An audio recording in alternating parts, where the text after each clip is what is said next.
Shalom, welcome to Up Close and Personal Podcast with me, Rebecca Masih from Menara Doa, Jakarta.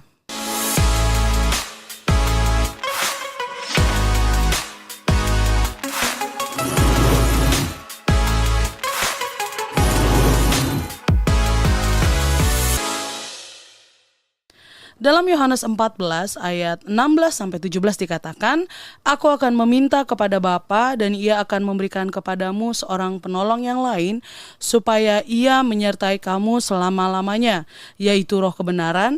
Dunia tidak dapat menerima dia, sebab dunia tidak melihat dia dan tidak mengenal dia. Tetapi kamu mengenal dia, sebab ia menyertai kamu dan akan diam di dalam kamu. Kalau dalam episode sebelumnya kita sudah membahas tentang berbahasa roh, polemik daripada bahasa roh tersebut gitu ya. Apakah itu sesat dari Tuhan dan lain sebagainya. Maka dalam episode kali ini kita akan membahas kembali tentang Roh Kudus itu sendiri. Di awal episode dari Up Close and Personal Podcast kita juga sudah membahas tentang Roh Kudus yang mungkin bagi sebagian orang bahkan tidak menyadari kehadiran daripada Roh Kudus. Kita akan belajar tentang Roh Kudus lebih lagi bersama dengan narasumber kita, Pastor Elke Wijanarko. Shalom Ibu. Shalom Beka, shalom semuanya. Iya Bu, dalam kehidupan kita gitu ya, setiap orang Roh Kudus itu kalau dianalogikan dalam pergaulan gitu ya, atau dalam komunitas itu adalah kayak orang yang gak dianggap nih ya Bu ya, disuruh duduk terpisah, di pojokan, didiemin, dianggap ada, dianggap gak ada, kadang-kadang ya. Kadang-kadang diajak sih buat ngobrol, tapi ya gitu. Nah, kadang kita menganggapnya Roh Kudus itu seperti itu Bu. Jadi udah di put aside. Kadang diajak ngobrol, kadang kagak gitu. Nah, itu gimana tuh Bu? Ya, ini karena mungkin kurangnya pengenalan ya. Iya. Kalau misalnya kita tidak mengenalnya, pasti kita akan memperlakukannya seperti itu. Ya. Nah, harusnya kita mengenal. Memang tadi waktu dibaca oleh BK, Tuhan Yesus sendiri mengatakan bahwa Tuhan akan memberikan seorang penolong. Berarti seorang penolong yang lain. Penolong yang lain dari siapa? Tuhan Yesuslah penolong kita. Lalu Tuhan akan mengutus seorang yang lain. Berarti sama seperti dengan Tuhan Yesus. Ya. Dan Tuhan sudah sampaikan bahwa dunia tidak akan bisa menerimanya. Dunia tidak akan bisa melihatnya atau mengenalnya lebih lagi. Tetapi Tuhan katakan kamu mengenalnya. Di sini Tuhan berkata kepada para murid-muridnya ya, bahwa kamu akan mengenalnya. Karena kalau murid-murid ini mengenal Tuhan Yesus Kristus dan para murid-murid ini mengikuti Tuhan Yesus, tentunya ketika dia percaya bahwa Tuhan Yesus adalah Tuhan dan Juru Selamat, pada saat itu juga ada Roh Allah ada di dalam hatinya mereka. Dalam hati kita juga, kalau kita percaya kepada Tuhan Yesus sebagai Tuhan dan Juru Selamat. Dan Roh Kudus itulah yang akan menolong kita. Ya, sama seperti Tuhan Yesus pada saat itu secara fisik. Tetapi Tuhan katakan bahwa ia tidak akan selamanya ada secara fisik di antara manusia. Dia harus mati karena itu adalah tugas dan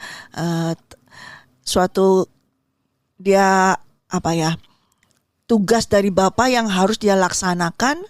Dan itu merupakan kehendak Bapa yang tidak bisa dia katakan udah deh gak usah. Nah, tapi dia harus taat kepada kehendak Bapa tersebut, yaitu mati di kayu salib sebagai karya keselamatan, penyelamatan manusia. Ya, sampai dia mati dan bangkit. Nah, setelah dia bangkit, dia harus kembali ke Bapa. Kalau dia bangkit lalu dia tetap tinggal di sini, di dunia ini, menolong yang lain, nah itu tetap karya penyelamatan itu tidak selesai, tidak tuntas. Dan kasus daripada kita, peralihan kita dari kita dimiliki oleh iblis dan kembali menjadi milik Tuhan itu belum selesai. Sampai Tuhan Yesus harus menghadap kepada Bapa dengan membawa darahnya sendiri. Dan dia berikan kepada Bapa bahwa dia menyatakan bahwa dia sudah menebus manusia ini dari tangan iblis. Nah, kemudian Tuhan katakan berarti tidak ada penolong lain. Tetapi jangan takut karena dunia masih ada iblis. Dan Tuhan katakan aku akan mengutus seorang penolong yang lain. Ya. Tentunya penolong yang lain ini bukan sebagai seorang manusia lagi. Kalau hanya sebagai seorang manusia pasti akan terhambat dengan keberadaan. Ya, tidak bisa berada di mana-mana. Ruang dan waktu ya. Ruang dan waktu ya. Jadi ada limitnya, tidak bisa dia menembus. Tetapi roh ini, roh Allah sendiri, roh Allah Bapa sendiri, roh Tuhan Yesus Kristus sendiri, itu yang diutus. Nah, roh ini memang tidak ada yang bisa melihat roh. Roh memang tak kelihatan. Ya.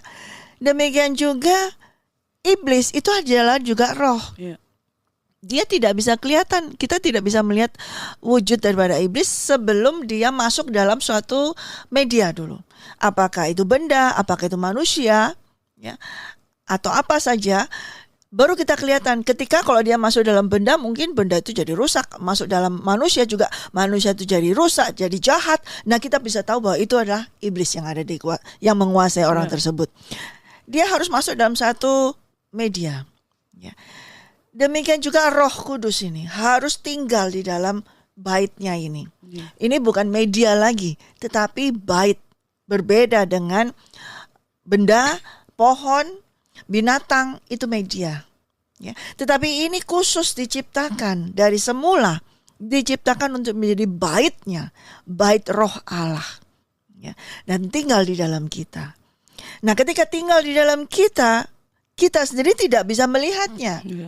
Tetapi dari apa yang kita alami, kemudian hasil buah yang kita keluar dari kita menghasilkan buah, itu baru kita bisa melihatnya. Kalau dulu saya bisa melihat sendiri, buah saya jahat.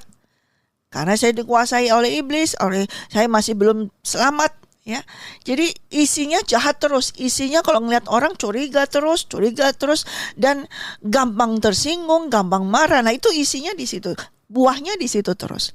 Tapi setelah saya dipanggil Tuhan dan saya bertobat dan Roh Kudus itu menguasai saya, ya, dan saya menyerahkan seluruh kehidupan saya, maka saat itu juga saya tidak bisa melihat Roh Kudus itu masuknya seperti apa. Tetapi buah yang keluar itu saya bisa merasakan sendiri. Ketika ada orang yang menjahati saya, menyakiti saya biasa aja tuh. Nah, itu saya sampai kaget.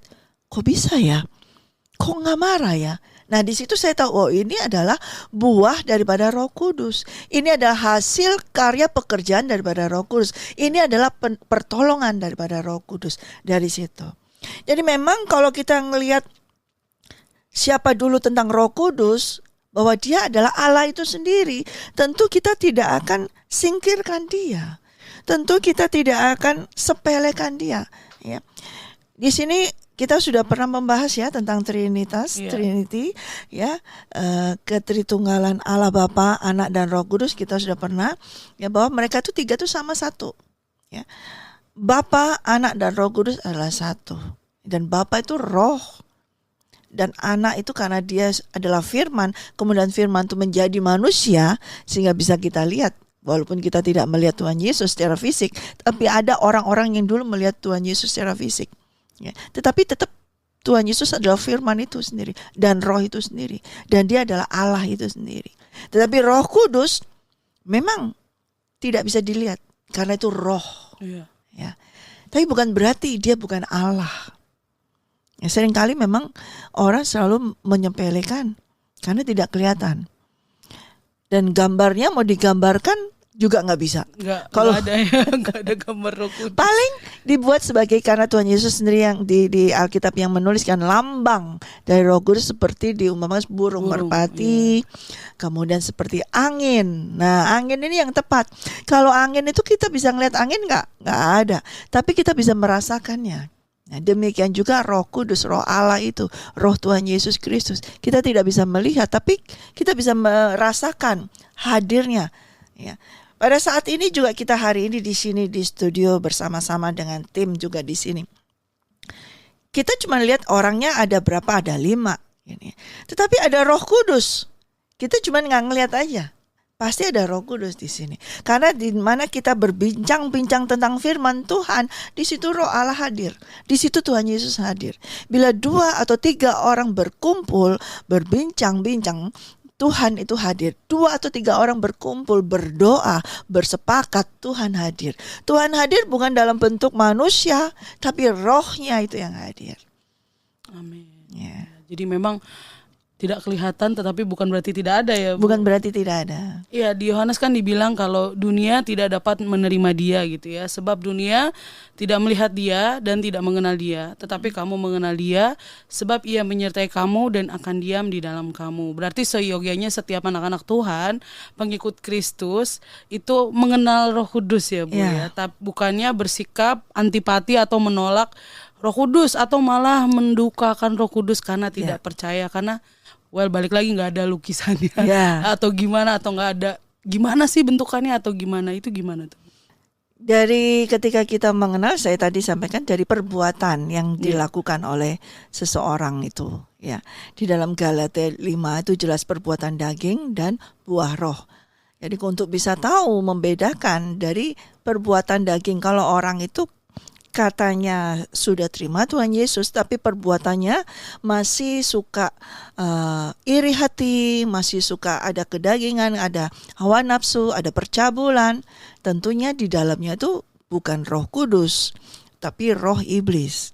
Tetapi ketika dia di dalam kehidupannya, dia mengasihi seseorang, mengasihi semua sesama manusia seperti dirinya sendiri, dan ada kasih, ada sukacita, damai sejahtera, kerendahan hati, ya, kelemah lembutan, kebajikan, dan dia bisa menguasai diri, tidak ngumbar nafsunya, tidak mengumbar amarahnya.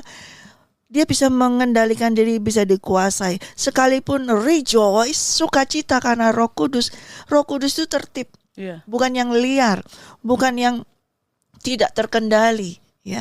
Dia adalah roh yang sangat tertib, ya. Di dalam Timotius dikatakan roh yang takut, ya. Kita lihat di sini bahwa di dalam roh Allah, Roh Kudus, ya, itu selalu membawa kepada nih, ya. 2 Timotius 1 ayat 7. Sebab Allah memberikan kepada kita bukan roh ketakutan, melainkan roh yang membangkitkan kekuatan, kasih, dan ketertiban. Ya, tadi kita sudah membaca di dalam 2 Timotius 1 ayat 7. Ya, jelas sekali di sini mengatakan bahwa Tuhan Allah Bapa memberikan kepada kita bukan roh ketakutan, melainkan roh yang membangkitkan kekuatan, kasih, dan ketertiban. Ya, seperti yang tadi BK baca di dalam Yohanes 14 ya, bahwa Tuhan Yesus katakan, aku akan memberikan seorang penolong yang lain, yaitu bukan roh ketakutan, ini Roh Kudus. Sehingga penolong itu pasti nggak mungkin membuat kita takut dong, ya, malah justru akan menolong kita keluar dari ketakutan tersebut, masalah tersebut, ya. Nah, dan juga di sini Roh Kudus ini tertib. Bukan yang lihat, bukan yang tidak terkendalikan. Sekalipun dia memberikan suatu damai sejahtera, sukacita. Kadang-kadang kalau kita meluap damai sejahtera, kita jadi tak terkendali ya. Kalau kita dapat sesuatu yang ini, orang biasanya wah sampai jingkrak-jingkrak sampai kayak gitu. Nah, tapi Roh Kudus ini tertib, sukacita, damai sejahtera, tapi tertib. Nah, ini Roh Allah yang bisa memberikan kepada kita dan merupakan apa? Hasil buah, sehingga seseorang itu bisa tahu bahwa di dalam kita ini ada Roh Allah menghasilkan yang tadi, yang biasanya itu murum, yang biasanya marah, ngeluh segala macam.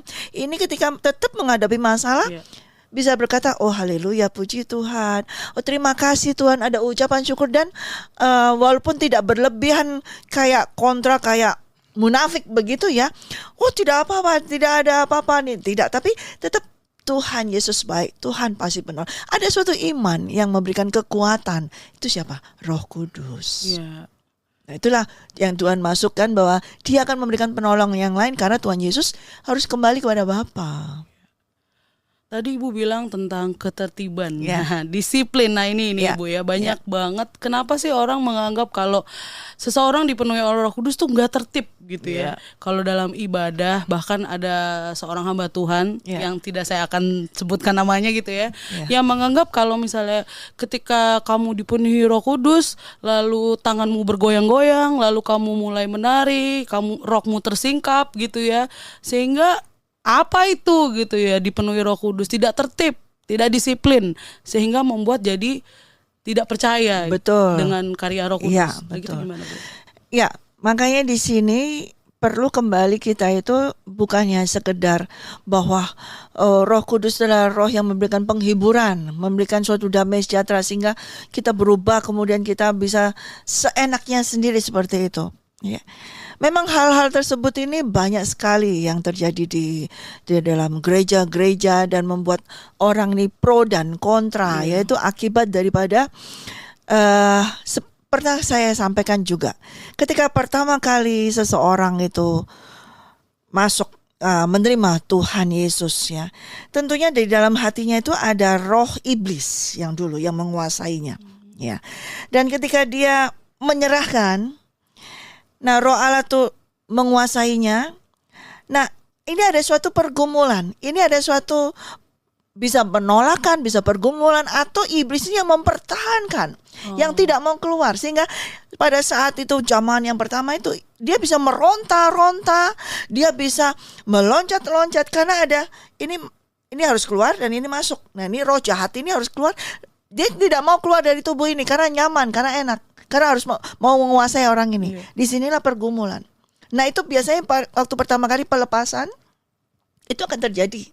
Hal-hal tersebut akan terjadi. Manifest itu akan terjadi. Nah, seringkali orang terfokus dengan manifest yang pertama itu kemudian terus menjadi metode. Diteruskan terus-menerus. Oh, kalau aku kepenuhan, aku harus kayaknya begini-begini, harus begini-begini. Padahal pada saat pertama itu karena ada roh yang menolak, yang meronta. Karena tidak mau menyerahkan sepenuhnya. Jadi manifestasi dari roh itu tidak harus sama seperti pada saat pertama kali engkau menerimanya. Karena pada saat pertama kali engkau menerimanya, bagaimana keadaan ini tubuh kita? Karena kita ini bisa menjadi kaget, ya. Karena roh itu begitu dahsyatnya. Itu Roh Kudus dahsyat banget. Kita bisa lemas sekali, kita bisa bergoncang, itu bisa. Tetapi bukan berarti itu manifest yang terus menerus. Oh, I see. Ya. Dan seringkali kita terpaku dengan kalau aku menerima besoknya, kalau ibadah, kalau ini berarti harus begitu terus. Kita buat itu sendiri karena kita teringat dengan pengalaman yang pertama seperti itu. Sedangkan Roh Kudus ini selalu memperbarui, selalu baru. Dan dia pada saat membersihkan yang pertama itu perlu goncangan. Seperti gelas, seperti botol. Begitu keruh, begitu kotornya, tentunya digoncangnya pertama kali keras banget. Tapi begitu sudah bersih, tidak perlu digoncang, ditaruh di bawah keran itu aja keluar dengan sendirinya. Demikian juga dalam kehidupan kita. Kalau kita tahu bahwa roh Allah itu bukan hanya seperti manifest yang goncang-goncang, ya.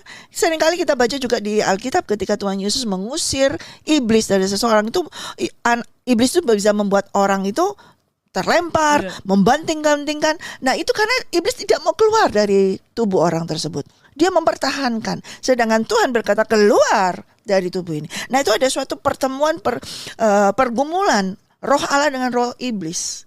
Sehingga membuat tubuh ini ikutan goncang. Karena ini sebagai wadah, tempat.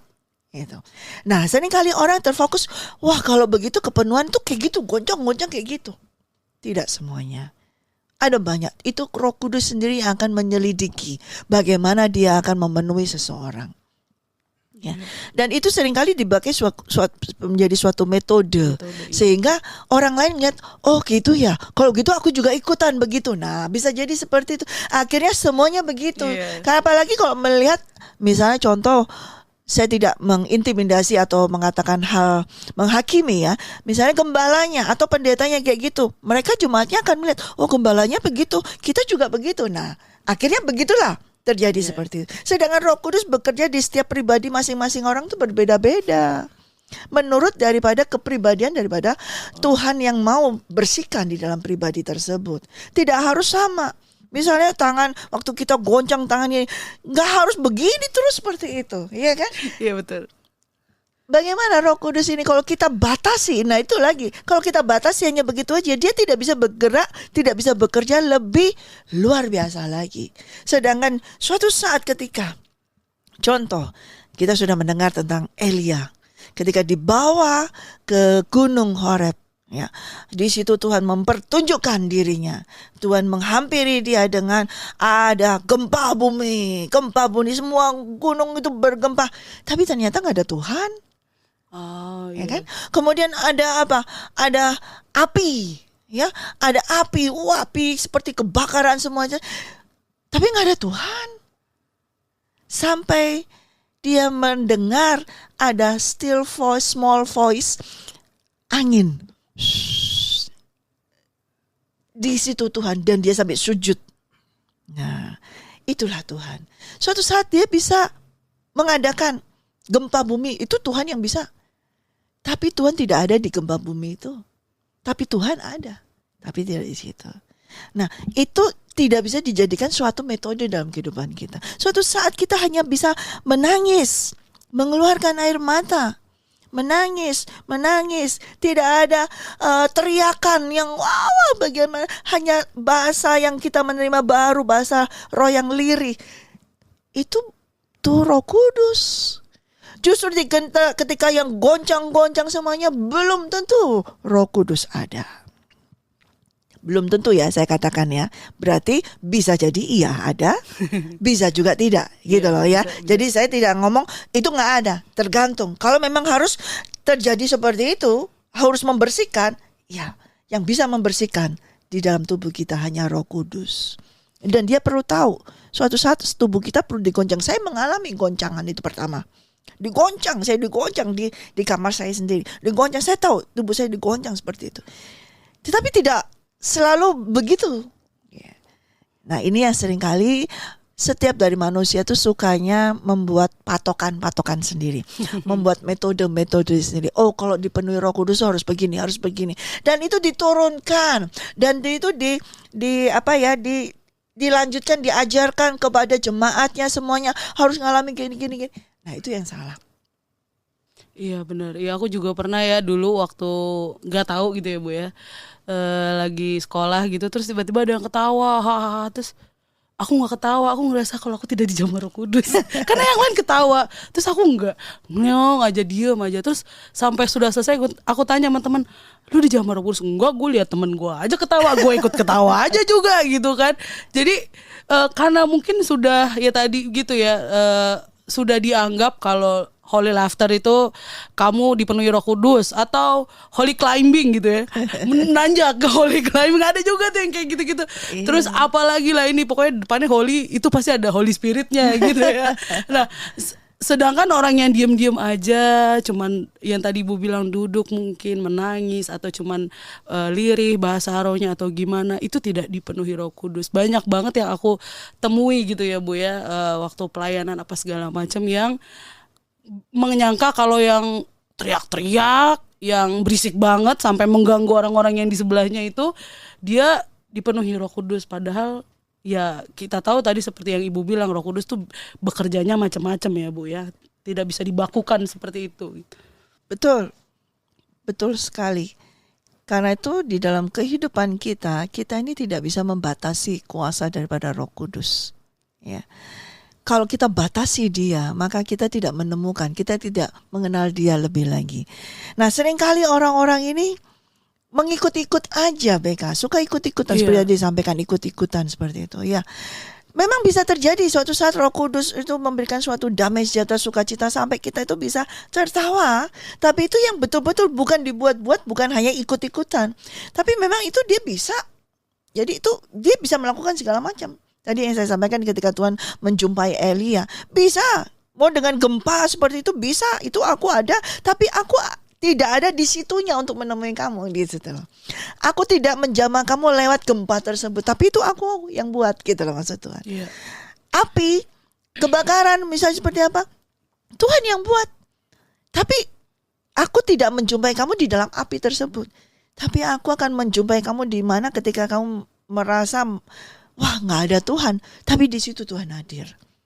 Itu yang Tuhan mau sampaikan. Dengan demikian bahwa kebesaran dia kita tidak bisa ukur, kita tidak bisa pastikan harus dengan ini, harus dengan ini, harus tertawa supaya itu Roh Kudus bisa ini, harus nangis, harus menerima bahasa roh, itu harus sebagai suatu tanda. Tapi harus keras-keras, tunggu, ada gerakan roh itu yang membuatnya. Suatu saat bahasa roh bisa lirih, bisa di dalam hati saya lakukan itu.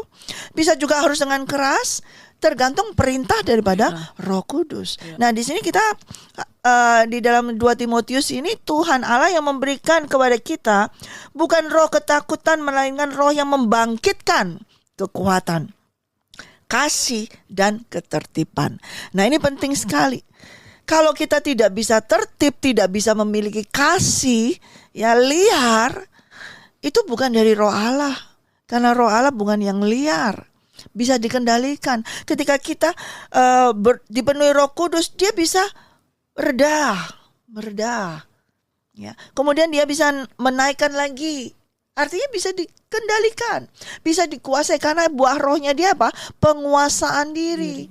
Dia menguasai diri kita. Justru kalau kita dipenuhi oleh Roh Kudus, kita ini malah memiliki apa? Penguasaan diri. Yang mana selama ini sebagai manusia, kalau kita jatuh dalam dosa, kita tidak bisa menguasai diri kita. Sebelum kita menerima Roh Kudus, kita tidak bisa menguasai diri kita. Kalau kita mau marah, kita marah seharian, mau sampai 2 hari, kita nggak bisa kuasai. Kalau kita lagi mau senang, kita mau senang, nah kita nggak bisa kuasai. Kalau kita lagi mau bete, kita bete, nggak peduli orang, bodoh amat yang lain, kita nggak bisa menguasai diri kita, betul kan? Tapi ketika Roh Allah ini menguasai kita, Dia yang mengendalikan diri kita. Itulah pengendalian diri ini, di mana Dia suatu mengendalikan kita tidak menjadi liar. Seperti yang pernah kita bahas juga ketika Tuhan Yesus menjungkir balikan meja-meja penukar uang di bait Allah. Kemudian binatang-binatang semua Dia usir keluar. Ya. Mungkin orang lain melihat Tuhan Yesus marah. Tuhan marah. Yesus marah. Tidak. Dia memperlakukan itu karena Dia sedang membersihkan. Iya. Bila seseorang membersihkan sesuatu yang kotor, nggak mungkin dong dengan pelan-pelan seperti ayo pergi, nggak mungkin. Iya. Apalagi ketika dia menghardik iblis, tidak mungkin dia dengan berkata, pergilah engkau iblis. Nggak mungkin lagi kayak gitu ya kan. Maka dia hardik, keluar engkau iblis. Nah, keras. Pada muridnya aja ketika Petrus ya, yang dikuasai oleh iblis saat itu dikatakan di depannya, get behind me, devil. Nah, kepada Petrus, minggir engkau. Nah, kalau mengusir setan, nggak bisa dengan pelan-pelan. Itu bait Allah itu harus dibersihkan. Nah, ketika dia harus membersihkan, tentu dengan suatu kekuatan dong. Ya. Tapi bukan berarti Yesus tidak terkendalikan. Tidak. Justru Dia membersihkan, menertibkan bait Allah. Karena itu bait Allah, rumah Bapa dibuat menjadi sarang penyamun. Dia menertibkan. Roh Allah yang ada di dalam Yesus Kristus itu yang membuat ketertiban itu. Tapi waktu membuat ketertiban itu orang melihat, wih di pinggir-pinggir, dijungkir balik kayak gitu, kok nggak tertib? Bukan. Itu Dia membersihkan. Nah, sedangkan orang-orang yang kebalikan daripada itu oleh iblis, dibikin saya lihat nih banyak ibadah yang aneh-aneh, yang tingkatnya nggak karuan ya, loncat meja, loncat sana, loncat sini, ya keliling, lari semuanya sampai jebur di mana ini. Itu nggak tertib. Itu bukan Roh Kudus. Saya berani berkata itu bukan Roh Kudus. Itu adalah rohnya kamu sendiri, rohnya manusia itu sendiri. Dan seharusnya sebagai hamba Tuhan, gembala sidangnya harus bisa menertibkan, harus bisa berdoa minta Roh Allah ini seperti yang ada di 2 Timotius ini, supaya Roh Kudus yang menertibkan. Tapi ikutan juga gembalanya, ikutan juga karena merasa senang, mereka Jumatnya lagi senang kayak gitu, asik senang, jangan di stop, biarin aja. Nah, itu yang akhirnya menghujat Roh Kudus.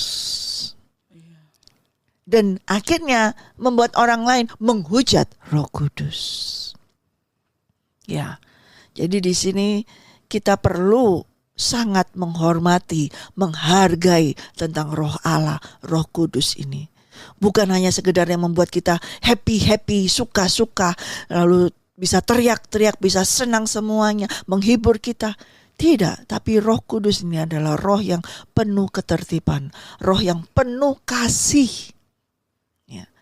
Nggak mungkin sampai orang didorong-dorong sampai begitu. Nggak mungkin seperti itu. Dia penuh kasih. Kalaupun orang itu harus rebah, dia rebah dengan kekuatan dari Roh Kudus sendiri. Tidak mencederai, tidak melukai orang tersebut. Ya. Itulah roh itu yang penuh kekuatan dan penuh kasih. Ya. nggak biru-biru ya Bu habis ibadah gara-gara dengan roh sendiri ternyata gitu ya.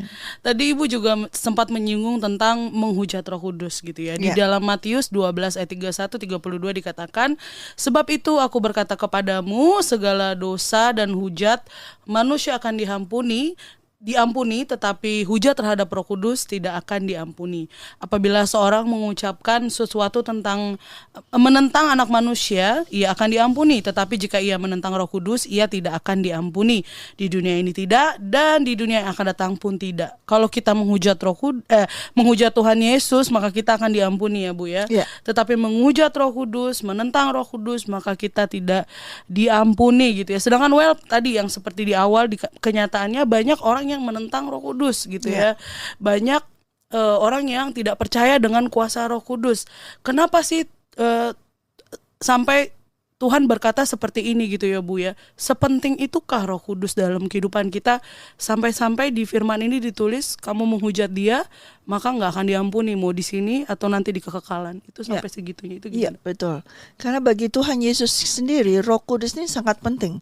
Roh Kudus ini yang menguasai kehidupan daripada Tuhan Yesus Kristus. Sejak dari lahir Tuhan Yesus, Maria itu dikandung oleh Roh Kudus, artinya mengandung Roh Kudus. Nah, Roh Kudus dari bayi Roh Kudus sampai dia dibaptis juga Roh Kudus yang memenuhinya, dan sampai dia dibawa ke padang gurun dicoba iblis, Roh Kudus yang menguasainya, Roh Kudus yang menolongnya, terus Roh Kudus sampai dia harus melayani semua orang, mengadakan mujizat, semua itu Roh Kudus yang mengerjakannya. Dan sampai dia mati di kayu salib juga Roh Kudus yang mengerjakannya. Sampai dia bangkit juga Roh Kudus yang mengerjakannya. Sampai Tuhan Yesus naik ke surga, itu juga karya Roh Kudus. Jadi Roh Kudus ini sangat penting. Makanya tiga ini, Bapa, Anak, dan Roh Kudus, semua tidak bisa dipisah-pisahkan. Semua menjadi satu.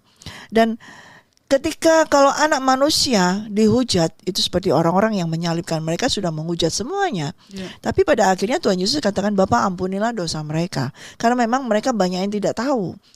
Karena pemikiran mereka kalau Mesias itu datangnya dari golongan atas, dari golongan yang elit, yang seperti itu. Kalau ini dan Tuhan Yesus begitu aja, mereka tidak percaya. Karena mereka tidak percaya, mereka tidak tahu. Dan Tuhan berkata, ampuni dosa mereka.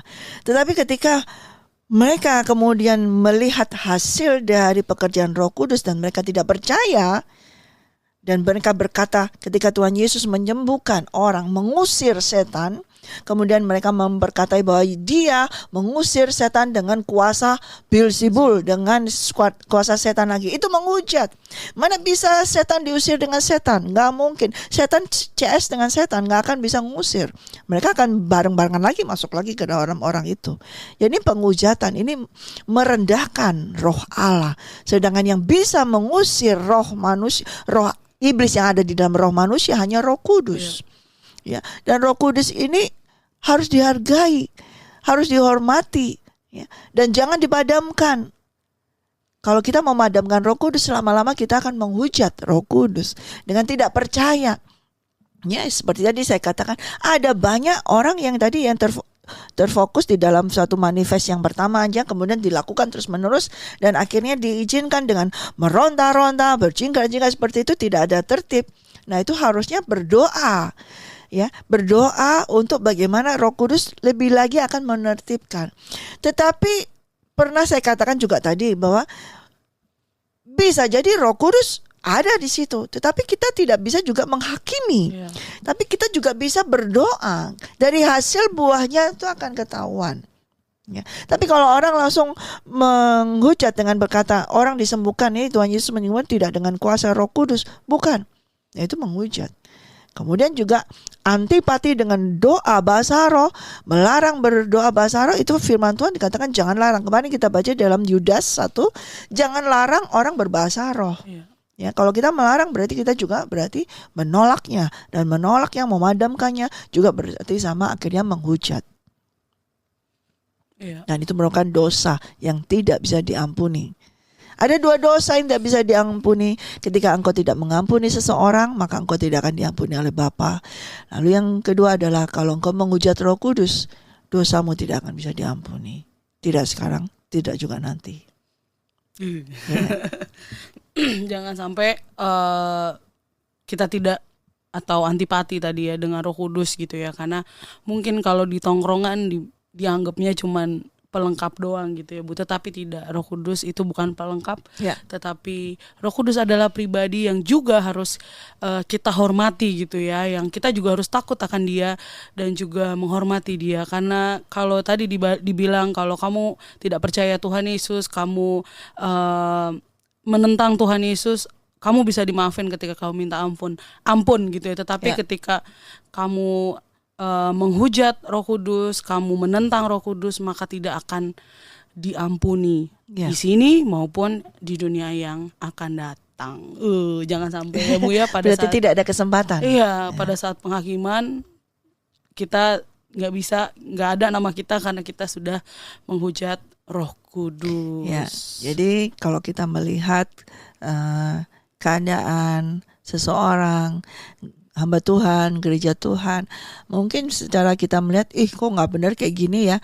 Nah, lebih baik engkau berdoa, berdoa dan Roh Kudus kuasailah mereka, ya, ampuni dosa mereka dan biarlah supaya namamu tidak dihujat Tuhan. Kita hanya berdoa untuk mereka seperti itu, ya, karena bisa jadi di dalam suatu komunitas seperti itu masih tetap ada 1 atau 2 orang yang dipenuhi Roh Kudus yang benar.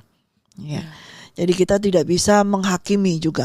Dan kalau kita ngelihat zaman sekarang ini begitu seperti ya banyaknya aneh-aneh seperti itu, yang saya lakukan adalah Tuhan, terjadilah kehendak-Mu, nyatakanlah diri-Mu segera dan ampunilah dosa mereka semua yang ya mengatasnamakan diri-Mu mungkin seperti itu, tapi berilah kesempatan bagi mereka untuk bertobat. Itu yang saya doakan. Iya, terima kasih Ibu. Sama-sama Beka. Kita sudah membahas tentang berbahasa roh, juga tentang Roh Kudus. Saya percaya Bapak Ibu Saudara yang mendengarkan Up Close and Personal Podcast boleh lebih lagi mengerti akan Roh Kudus dan menghormati Dia, tidak lagi antipati atau ini menolak gitu ya, karena yang lain bisa diampuni. Atau menghujat bahkan. Iya, yang lain bisa diampuni. Tapi yang satu ini tidak gitu. Makasih Bu. Terima kasih Beka. Sampai di sini dulu podcast kita pada hari ini. Terima kasih untuk support Bapak, Ibu, Saudara, Saudari sekalian. Jangan lupa di like, subscribe, nyalakan lonceng dan share podcast Up Close and Personal. Be ready for He is coming. God bless you. God bless you.